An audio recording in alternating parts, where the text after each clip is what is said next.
Hey guys, what is going on today? Bojo here, and we are back for our NHL 16 BAGM following the Philadelphia Flyers, as we are about to dive into the Year 2 free agency in this video, and hopefully we will be able to get to the start of Year 3 and see all the potential overall and potential changes. So, going into this free agency, you guys have left definitely some interesting suggestions for this Flyers team going into it. So let's go take a look at, before we start, let's take a look at the team and see exactly what is on the horizon for this Philadelphia Flyers team going forward. All right, so for the goaltending situation, we know we have no problems. There's absolutely no problems for the main roster and then the system guys for goaltenders. Steve Mason and Michael Neuvirth are both signed again for the next 2 years. Once again, we have Mason signed for 3, I think, or 4. Yeah, 3 years for Mason and another 2. So we have Mason and Neuvirth again for another 2 years. And then we also have Anthony Stolarz and Matej Tomek as our 1-2 punch in the AHL. So remember the thing that we said with Neuvirth. We have him signed for the 2-year deal because if Anthony Stolarz has a good year in the minors once again, and has a nice little potential boost and an overall boost, then he could easily take Neuvirth's spot next year, and we could trade Neuvirth and get something back for him in return, as we can let Stolarz soon take up that backup role. And maybe the starter role, you never know. But goaltending, we're perfectly fine. Defensively. Now, I suggested it in the comment section down below, not in the comments, in the last episode's video, that the best defenseman available is Trevor Daley, and I was considering getting him. However, a bunch of you guys in the comments section have turned me down from that, saying not to go for any defenseman at all. Do not sign any defenseman at all. You guys seem to have a very good suspicion that Shane Gostisbehere, Robert Hagg, Sam Morin, Ivan Provorov, and Travis Sanheim will all get a big boost before next year, before the regular season does start. So you guys have a very big suspicion that those 5 defensemen will be able to, at least some of them, crack my starting lineup for sure. We know that Robert Hagg and Ivan Provorov are top 6 defensemen already. We know that they are top 6 defensemen by their roles. We already know that. We saw that last episode, and I'll show you guys again. We see Ivan Provorov has top 6 potential, or top 6 as a role, and then we also see Robert Hagg as top 6 D-man as a role. So we know those 2 guys are inserted into our lineup right away, which means that leaves one more. So if it's either going to be Sam Morin, Travis Sanheim, or Shane Gostisbehere, that's what we're going to roll with coming into next season. So I'm going to take your guys' advice for it. Hopefully it works out. I'm not going to sign any defense in free agency at all. Now, as we go to the forward core, however, we notice that we have a little bit of an issue. That issue being the second line once again. We know Giroux, Voracek, and Simmons are going to be the top line yet again. However, when we move to the second line, we have Sean Couturier and Braden Shen who are our second line players, but we're missing that second line left or right winger because Patrick Marleau retired. Now, I saw in a previous GM mode that I completely forgot about this feature, that you guys can actually edit up. You can't edit potentials or anything like that, but you can edit player types and their positions that they play. So I think in order to compensate for just the layout of the team and whatnot, I'm going to change some players' positions on the team. So I think some of the players I might change is, I might change Braden Shen to like either a left wing or a right wing depending on what side he plays. I'm going to change Simmons to a left winger because Jacob Voracek is already on the right wing. He's a natural right winger. I think I would change Gagne to a wing as well because he's not center anymore, as Lawton is the main center on the third line. So there's that, and that's pretty much it. So we know that we're going to have an issue on the second line. We'll get to that in free agency, but we know third line's going to be Lawton, Gagne, and Reed, and then fourth line's going to be a combination of like Brandon McMillan, Ryan White, and then either Nick Cousins, Chris Vandevelde, Pierre Edward, Balmar, Palujai, or maybe one of these guys down here that gets a nice little boost as well. So the fourth line and the third line and the first line are all definitely taken care of. Second line needs to be worked out a bit. So that's why we're going to head into free agency right now and possibly take one of those players and put them on our squad. Now, if we look at forwards, there were a bunch of people that wanted me to go out and sign Jacob De La Rose as well, but he's a restricted free agent on Montreal, and I'm not gonna try to get him on my squad because last year he only had 17 points, which is not great, -8.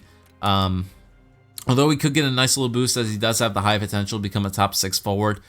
He's asking for how much? 2.3 salary, which is 0.2 mil over what I would have. If he was asking for around 2.1, I would have done it because then I would have only had to give up a 3rd round pick. But since he's wanting 2.3 mil, I'm going to have to give up a 2nd round pick possibly to sign Jacob De La Rose if the Montreal Canadiens do not re-sign him. So that's one trouble there. Now, I was going off of the players in free agency here.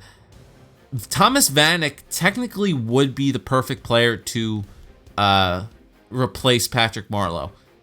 He is 33 years old, yes, but he does bring that sniping prowess to the second line that they need.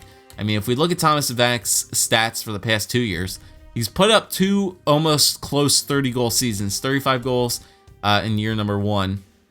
And then year number 2, he put up 29 goals. I don't know if he was still on Minnesota or not, but still, he was, yeah, he was on Minnesota. Yeah, he was on Minnesota. What am I talking about?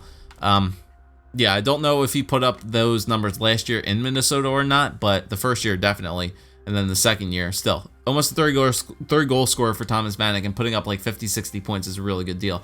But 3 years at 6.4 is not really something I'm looking forward to, considering that he's going to be 36 by the end of that contract, and he might slowly digress due to age. But a bunch of you guys might have pressured me into this guy right here. No teams are interested in him because his overall is so low.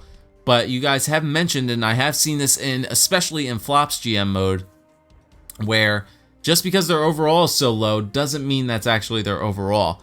Because players are unhappy or their morale might be low with certain teams, means that overall is dropped to a lower number. TJ Oshie's role is still a first line forward, which means that his overall, I'm suspecting, is still off of these stats, still might be around like an 86, 87 type of player, and that could be perfect. Now, I'm not a fan of a full second line of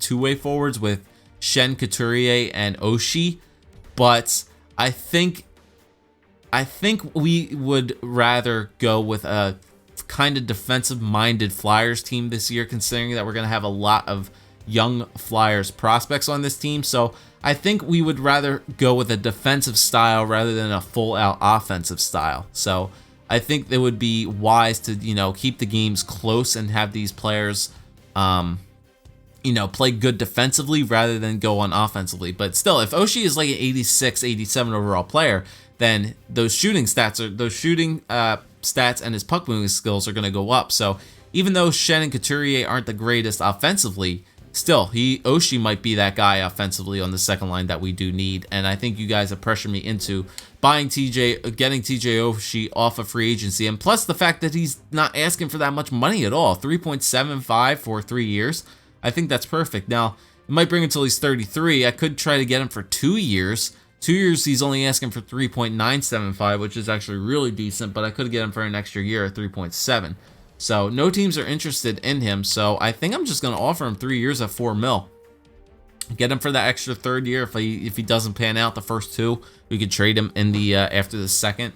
But I think that would be the perfect player to add to that second line. Like I said, I'm not a fan of third line, full second line of two-way forwards, but, stranger things have happened, and it could work out. So we're going to do that. 3 years for TJ Oshie at 4 mil. This honestly would be a really, really good steal if TJ Oshie actually turns out to be like that high 80 player. So we'll see about that.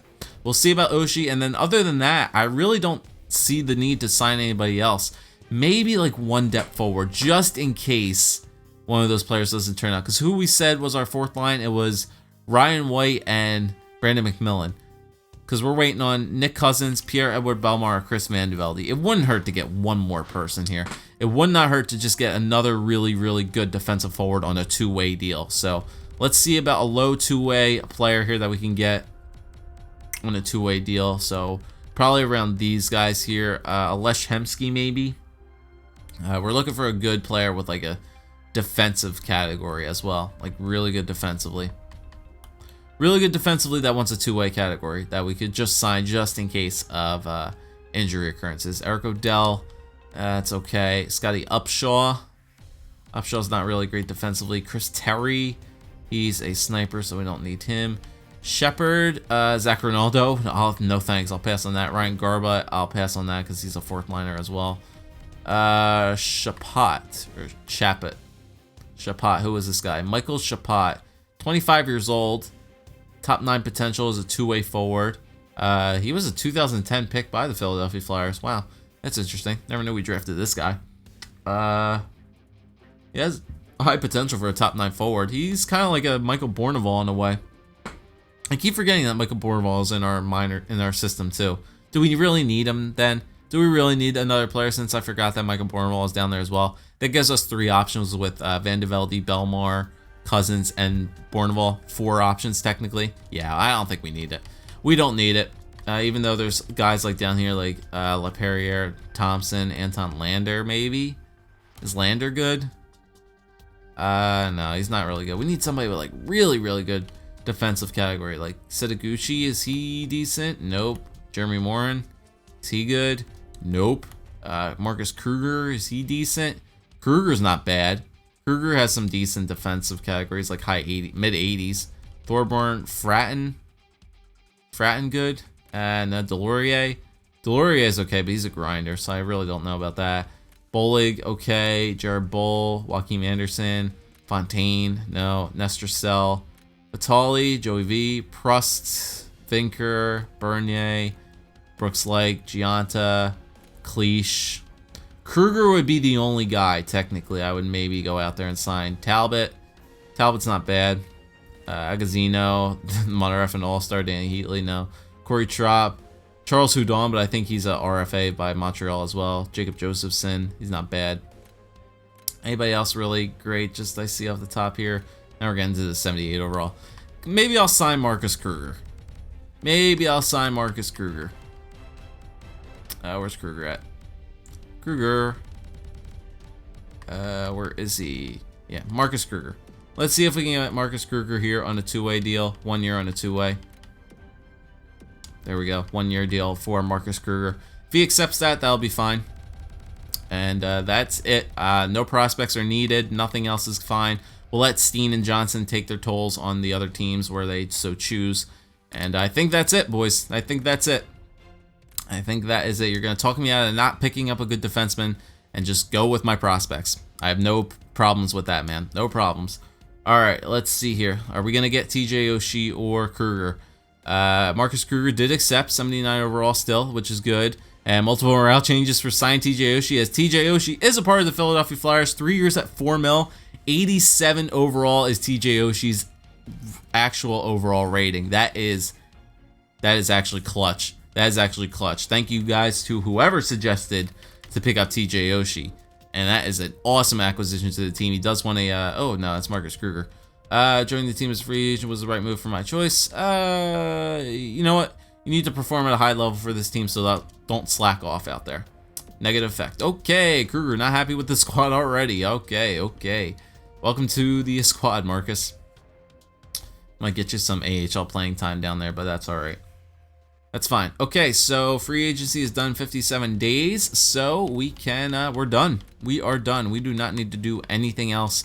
We can simulate past this date through all free agency. Like I said, don't need goaltenders, only forward, and no prospects or nothing. As you guys saw, Taylor Lear actually got finally healed up from his long-term injury, so hopefully he'll be able to get back into the AHL season this time around. But we shall be good to go.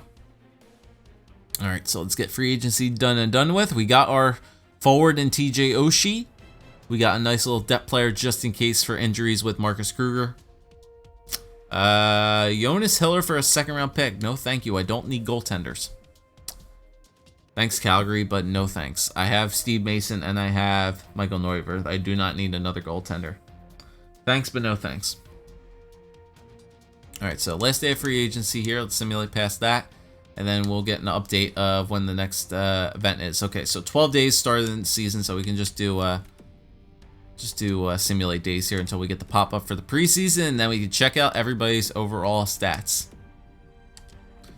I am going to save my file though before I start, because I have seen in the past that this game does have a knack of freezing up a lot in GM mode from what I've been seeing, so I don't want that to happen, so I might just save it right off the bat here. Yeah, let me just save this game right here. Injuries are still on, overrated goalies is still on, yeah, so everything is good there for the settings still, which is fine.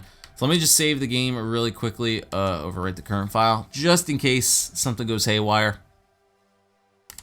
Okay, so the game is saved, good. All right, yeah, so preseason is here upon us. Yeah, this is it, boys, moment of truth. Let's check out these contracts. Let's see about the overalls on our players, and let's see who is good to go. All right, so let's check out the goaltenders. All right, so Steve Mason and Michael Neuwirth are still 87 overall. Oh, I also forgot there was something that you guys wanted me to do. I'll check it up afterwards once this once we get done looking at our overall changes. So Steve Mason 87, Michael Neuwirth 84. Nothing has changed from those guys in the offseason. We also have Anthony Stolarz progressed to an 80 overall. So Anthony Stoli, the goalie, is an 80 overall. He's still a minor league starting goaltender, so that is perfectly fine. Stoli gets one more year in the minors. Matej Tomek is up to a 76, so he's actually progressing pretty well as well. So those two guys will be the 1-2s in the AHL once again. We can also see that, was it Ranford or Rosehill? I forget which one had it. One of these guys had the backup potential, and they lost it. So that's all right, though. They're still fairly young, 20, 21, and 20 years old for those goaltenders. They still have plenty of time to possibly get to where Matej Tomek is. So they'll keep playing in their CHL squads, I guess, or remain unsigned and still gain experience that way, but still. Our goaltender situation is good. All right, here we go. Defenseman. Let's see what the rundown of the defenseman is. Okay, so Del Zotto still at 84. Shane Gostisbehere did raise 2 overalls to an 83, and he is considered a top 6 defenseman. All right, so let's look at Ghost here. Good offensive awareness. Very decent puck skills. He has very good puck control. Offensive category is really good. Look at that. Oh my god. Wrist shot power at 97. Ah, Jesus, A. Slap shot power at 91. Defensively, that's expected by Ghost. Ghost isn't the best defensive defenseman or best defensively out there. He's an offensive defenseman. He's there to put your points on the board. He's out there for your power play. So I think we play Ghost this year and we give him some power play time without a doubt, because he has one hell of a heart. He has one hell of a good shot. So I think Ghost definitely gets some power play time out there, no doubt. All right, so I think Ghost is on the team without a doubt. Gudas is 83. Robert Hagg is an 86. So Robert Hagg is an 86. He's also top six role right now for a defenseman. So what is the difference between Gostisbehere and Robert Hagg, or Haig, however you guys say it? Defensively is a hell of a lot better. Upper 80s, mid 80s, I should say, for the defense. That's really good. Shooting, pretty good. It's a lot more level than what Ghost's is. Ghost has like the really, really hard shots, and Hag is a little bit more balanced, I guess you could say, in the shot. And physical, he's a lot more physical. So he's a more physical, better defensive, hard shot hitting two-way defenseman. So I like that a lot by Hag. And he's top 6. So, but he's 86 overall at top 6 role. I think we play him higher than that. I definitely do think we play Robert Hagg higher than that. Holy mother crap load. Travis Sanheim jumped to an 87 overall. He was 82, and he jumped to an 87. Hag jumping up by 1 or 2 kind of makes sense. But Travis Sanheim jumping up 5? That's ridiculous. Low potential become elite. Defensively, kind of the same look as Robert Hagg. Offensive awareness 84. Passing and puck control is okay. Shooting, it's a much more balanced shot. It's a lot more balanced as well. Wrist shot wise, it's a lot more balanced. Skating is good. Physical is still kind of the same. So Travis Sanheim is like a little bit better than Robert Hagg. Okay, Travis, you somehow made your way onto this team by magical, crazy overall jumps, and your top 4 potential. You just became the best defenseman on our team. I don't know how that happened. But all right, 86 and an 87, and Travis Sanheim and Robert Hagg and Shane Gostisbehere at 83. Okay, we're going to have some decision-making to do here. I mean, these are our 6 defensemen right here. I mean, that's our 6 D-men right there with Del Zotto, Ghost, Gudas, Hagg, Sanheim, and Luke Shen. So there's your 6 D-men right there, in a sense. But we have to take a look at the in the system guys. All right, let's go and find them, shall we? Sam Warren, we'll go through all these guys. Alt's fine. Manning didn't progress all too much, so he's still 79. He's probably still a depth defenseman. Yep, so minor league top 2, so he'll be a nice fill-in there for injuries. Sam Warren is up to an 82, but he's considered a depth defenseman. Okay, so once again, another kind of fill-in player for injuries and such if there are injuries that have to occur. Now, Sam Warren is a little bit different because he's a defensive defenseman. He's got a very good hard shot. Discipline's not really all too there. Puck moving skills and senses aren't there. Where Sam Warren really thrives is the defensive and physical categories. Look at the physical category for Sam Warren. 99 aggressiveness, 92 body checking, fighting 87, strength 91.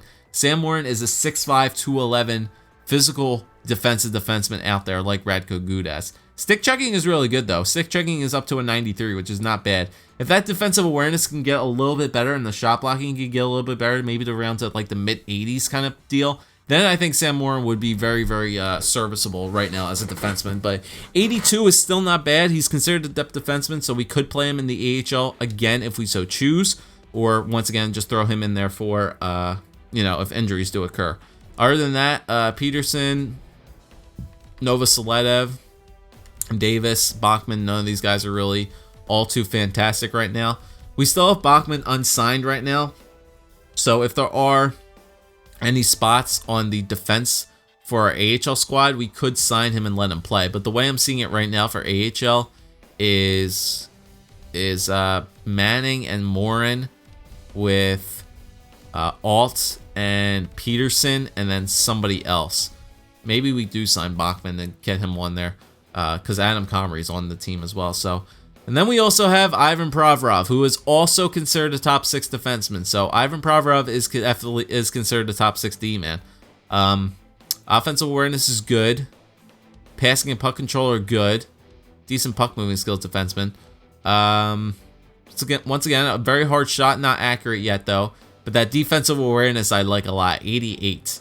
Now his shot blocking and his stick checking and his physical categories aren't great. Provorov doesn't seem like he's the physical defenseman out there, but it looks like he might be that kind of really good shutdown defenseman that the Flyers do need. And I like that defensive awareness at 88. I think that might be the best defensive awareness out of all the prospects. Even though Sanheim and Hag have the better rounded player, I think Provorov might have the best defensive awareness out there out of the prospects. And he's a top 6, so Provorov could get inserted into the lineup somewhere at an 82. He's the same exact overall, like one less overall than what Luke Shen and Radko Gudas are.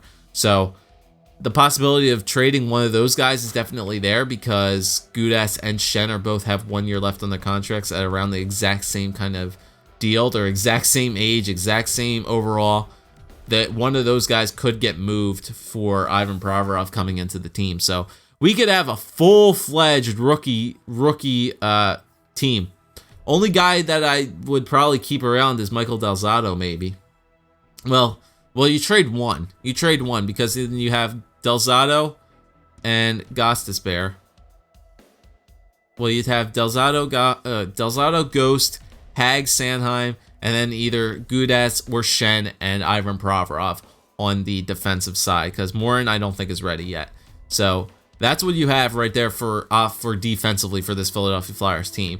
Gudas or Shen possibly could get traded, but you guys will have to let me know. I need some suggestions here on what to do with the defense and who should play on the team. Because like I said, we have how many? 1, 2, 3, 4, 5, 6. Provorov makes 7. So we have 7 potential D-men that can play on this team right now.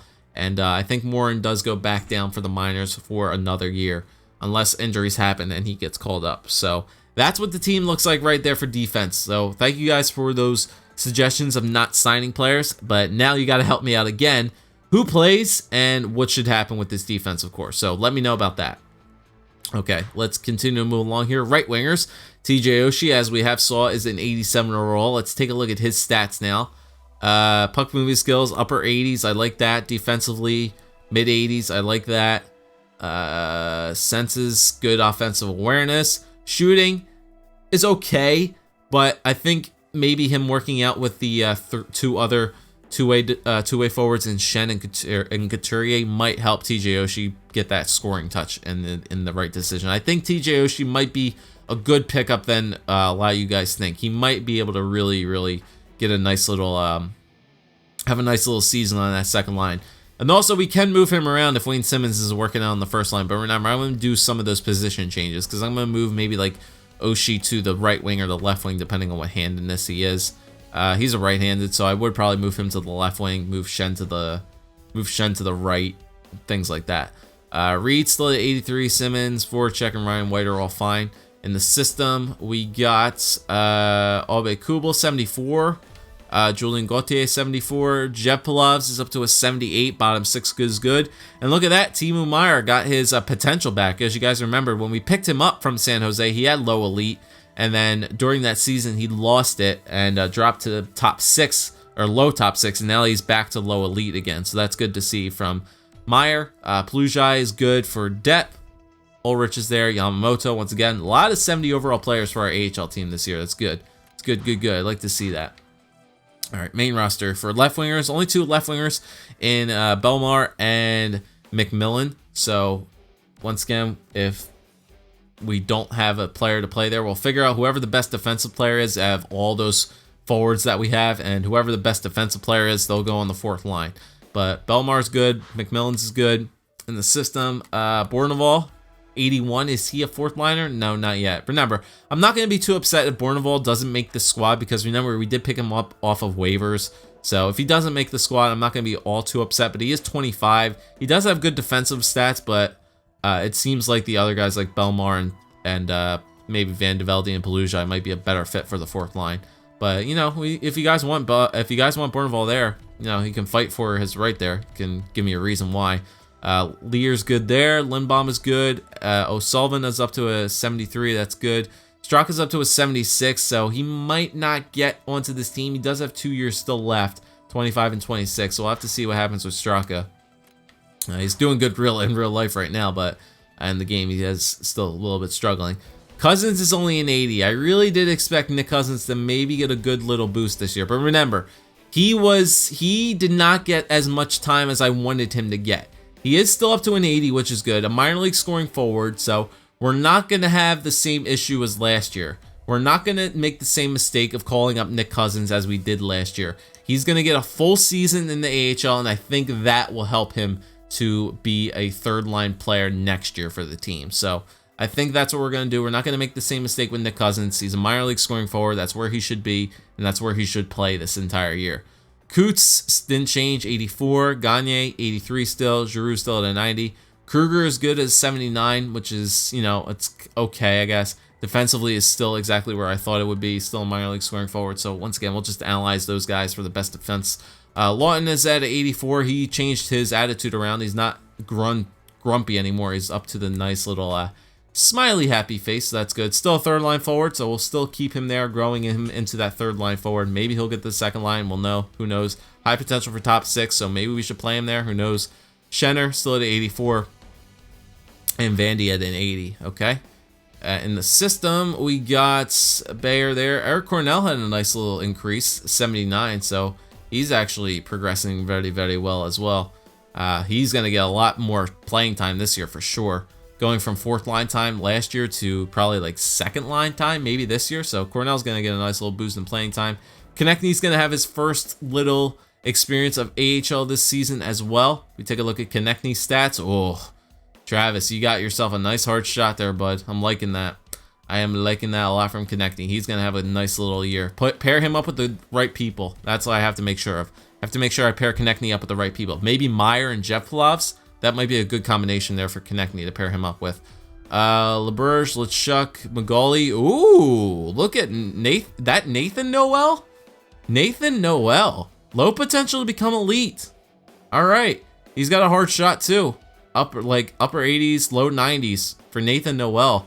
A third. Oh, I thought that was like a 6th round pick. That's a 3rd round pick from 2016 in year number 1. So Nathan Noel turned out to be a very, very late round steal by the Philadelphia Flyers, it seems. All right, as a playmaker, if he can get that offensive like that his like passing and puck moving skills situated. That might be good.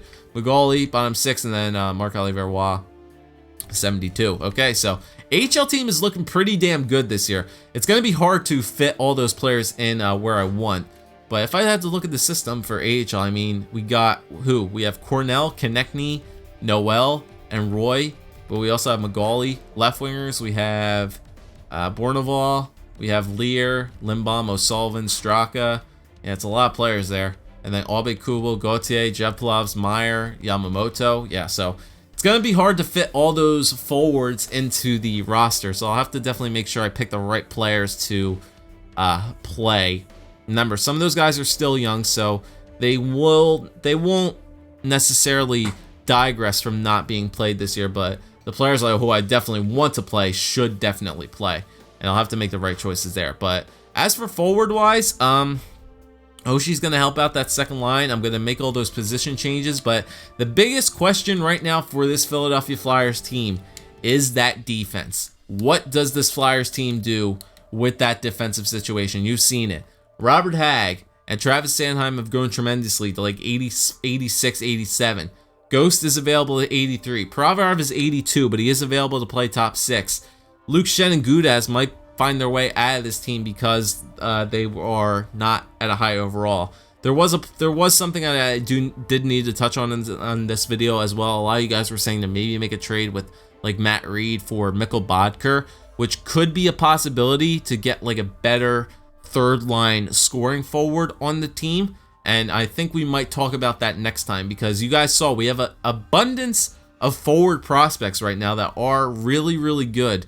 So we could possibly make that trade of Matt Reed and maybe like one of those prospects for Mikkel Bodker, because we have a lot of good forward prospects, and the fact that we might not be able to play all of them, so making trades with other teams to get assets that we do need would be something of a benefit for this team. But that's the main questions right now. Defense, what do we do with it? I'll show you guys Mikkel Bodker. Yeah, you know what? I should do that. I did that before I started this video. I looked it up of where Bodker was playing. He's actually not on Arizona anymore. He's actually playing on Montreal, I do believe. Where is he?